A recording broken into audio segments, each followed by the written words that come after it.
I always dream of mermaids, sangoma clouds, and seeing myself kneeling in a forest with dead people while they play the drums for me. When I have these dreams, I would see myself wearing my traditional clothes and then feel the spirits rising up within my chest and my body. I think I was born into a family where they practice witchcraft, and I suspect they own a snake. The reason that I say this is because for the past 10 or so years, every 3 years, like clockwork, somebody passes away. Unfortunately, my mom is one of the people who have passed away. I would dream about her and the other family members who had passed on, asking me to help them. I would pray that they would stop coming into my dreams, but they continued to do so regardless of what I did. I used to dream of a huge, dark storm cloud pulling in some of my family members. This cloud looked like it had a mouth.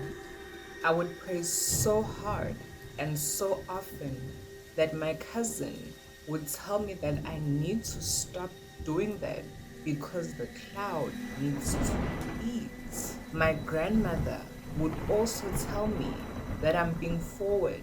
Who do I think I am trying to pray against what has to happen? When I went to bed, I would wake up at midnight exactly, be unable to sleep until around 2 a.m. And when I eventually did sleep just after 2 a.m. is when the dreams would begin. Every single time I have these dreams, I wake up feeling exhausted. One night, I slept in the same bed with the cousin who was telling me not to pray, and I had a dream about her. In the dream, I saw a long, male-looking shadow standing behind her. I was so scared. When I woke up, I wanted to ask her why there was this terrifying looking shadow behind her, but a voice whispered in my ear, telling me not to say anything and not to ask any questions, not from my cousin and not from my grandmother. On a different occasion, I had a dream about a huge snake swallowing one of my ex-partners. And when I woke up from that dream, I received news that another one of the cousins in the family had been in a car accident. I firmly believe that this cousin had been sacrificed to the snake that I suspect they own at home. I don't really dream about those dark events anymore since I've started spending more time going to water and connecting with the beings there. The beings at the water will often advise me when I'm in danger. They will tell me when to go for cleansings. My only concern is that when I do go to the river, strange things would happen. For example, on one occasion, I left there with my knees bleeding. And when I looked closer, I noticed that there were cuts on my knees, even though the way that I had been kneeling and the place that I had been kneeling at did not warrant me having these cuts on my knees. On a different occasion, I found that I was bleeding from my foot, and when I looked closer, I noticed that I had a cut that was in between my toes. Even though these things concerned me, what I loved is that whenever I did go to the water, I would always get money. I would always pass my exams with distinctions. So anytime I received instructions in my dreams to go to the water, I made sure that I paid a visit to the river. I once astral projected involuntarily while I was at the river and found myself roaming around Mkhatsini, the astral plane, where I met my mother. She asked me, "Which side do you want me to take you to first?" She first pointed to a white side and then she pointed to a dark side. I told her that I wanted to go to the dark side first. On the dark side, I saw so many people that I knew, some of them from my church, performing rituals, putting on fires, and my cousin was also there with my grandmother. When we went to the white side, I saw people mostly at water, praying, and a beautiful woman came towards me.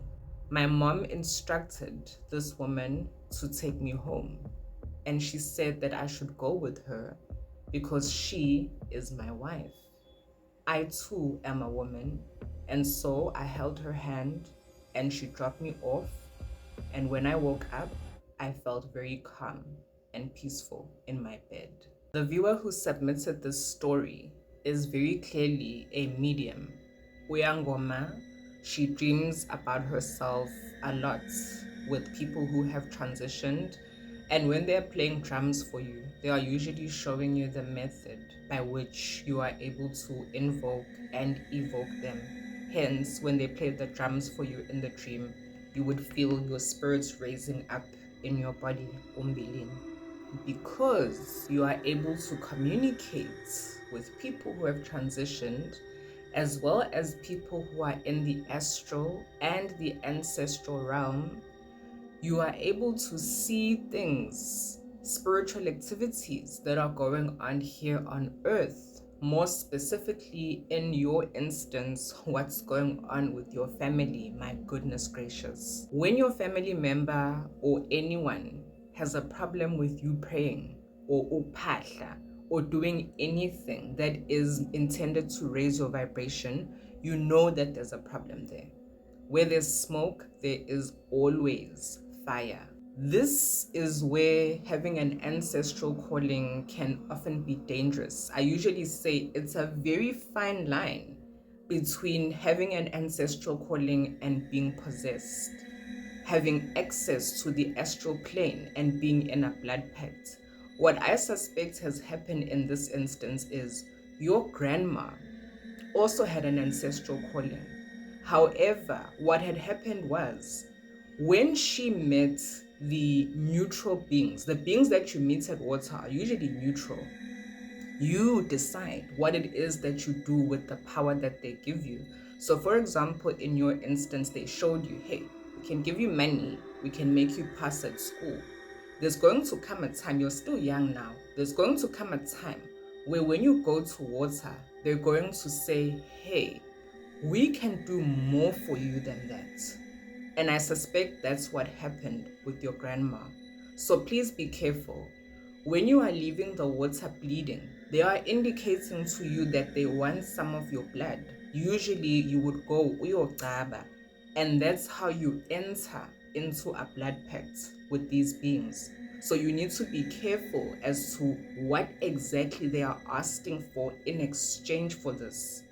Once you give them your blood and you enter this blood pact, it is forever. You're in it, your kids are in it, their kids are in it, and to get out of it is near impossible. Ugogo and the cousin have entered into this blood pact for the wrong reasons. Hence, you are being shown that they're doing sinister things. I'm sure your grand and your cousin don't work. They haven't worked in a very, very long time. And so I urge you to be careful. Yes, please continue going to water. Listen to your people, especially when they're advising you. But be very careful once you begin being offered certain things. Once you start being asked to bring things that make you raise an eyebrow. I will keep saying this until you guys understand.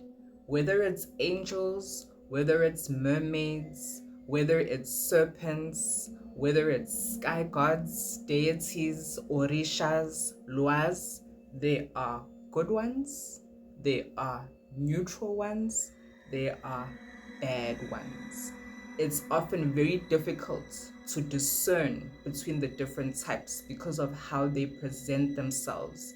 A lot of the time, most of us will just be excited and grateful to have found favor with these amazing supernatural beings, but you also need to be very careful in your interaction with them, and you also need to be careful about who you share your dreams with. Most traditional doctors can usually tell what type of entity or deity you are working with based on the dreams that you are having, and they will usually try to steal them from you. This is when they tell you to come and initiate with them, when there's no need for you to go and initiate with them. They want to put you in a space where you are in proximity to igupu zakubo. They can then harness your energy, collect it, and store it there for their own sinister uses. From a psychological perspective, specifically the Western form of psychology, this is also an indication that you are living in a toxic and dysfunctional family system. There is a very high level of narcissism going on over there, a very unhealthy level where certain people are harnessing the energy of other people, and it's very difficult to consolidate Western psychology with traditional psychology, because our psychology is more spiritually based. If you went to a Western psychologist, they would most likely diagnose you with something like schizophrenia. They would say you were probably having early onset dementia, and that's not the case. We know that that's not the case for you. When we do the testing that they do in the West for you, we're not going to find any of the markers for these diseases. There is also a very fine line between having spiritual ability or being spiritually inclined and being a little bit cuckoos. So it's important to check in with the traditional doctor, usually based on your dreams, what you're hearing, what you're seeing. We'll be able to distinguish whether you're still in the healthy realm of seeing and hearing things. There is definitely a dangerous realm of seeing and hearing things where you then beginning harming those around you, but it usually begins with you harming yourself. Thank you to the viewer for sharing their story. If you would like to share your story or experience with me, you can email me on the email address that's on your screen right now. Drop a like, subscribe to my channel. Thank you for 1 million likes on TikTok. I will be starting a very interesting new series based on real life true crime events carried out by women, specifically mothers, aunts, people who are caregivers. For that, you need to subscribe on my TikTok channel. I will be hosting these lives every Saturday on Shabbat, where we're all at home and relaxing. I'll be doing unboxings in some of these lives. I'll be showing you some of my favorite things. I'll be giving you some tips and hacks into some of the things that you guys usually ask me about. So let's hang out and get to know each other. When you subscribe on my TikTok channel as well, you support my content, and this encourages me to make story times like these more often. I'm looking forward to seeing you. Kukhanye Kwande.